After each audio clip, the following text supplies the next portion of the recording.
I'm going to put a short on here just because I want to see how many people actually watch these videos or are willing to question. Dadgum, like, don't just do information.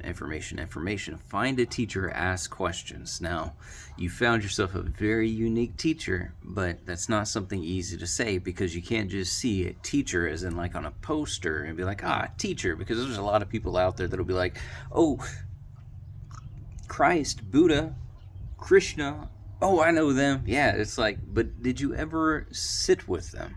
Maybe not in the time sense that most people think of, but have you sat with them as teachers? And that's not something you'd be like, yeah, I read about them one day. I'm like, okay, so let's pretend as though it didn't take your entire life to get to where you're at right now. And here you are reading about someone else and thinking just because you spent a couple hours, you know about them.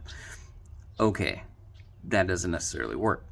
Allow yourself to sit with whichever teacher is grabbing you, and it's not a competition of which teacher is right. It's which teacher are you sitting with and what are you extracting, and can I be discerning enough to sit with you and have a conversation and say, what have you learned lately? And so this is an open opportunity. Ask any questions. There's a lot of amazing things that are about to occur, and it begins with this: asking questions, being a receptive student, being okay with everybody's a teacher and everybody's a student, but there's special teachers out there. And the question is, can you identify them? Even if you're looking at one within the spiritual teachings of the past, you can say, how would I identify a teacher if one like that showed up? Right. And then there's more to it.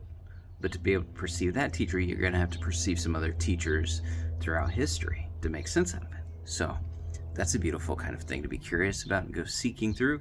And I assure you, if you really spend time growing that, questioning those few things, this noise of the world, it may get a little bit quieter because you are now beginning to entertain the deeper truth that is behind all of the noise.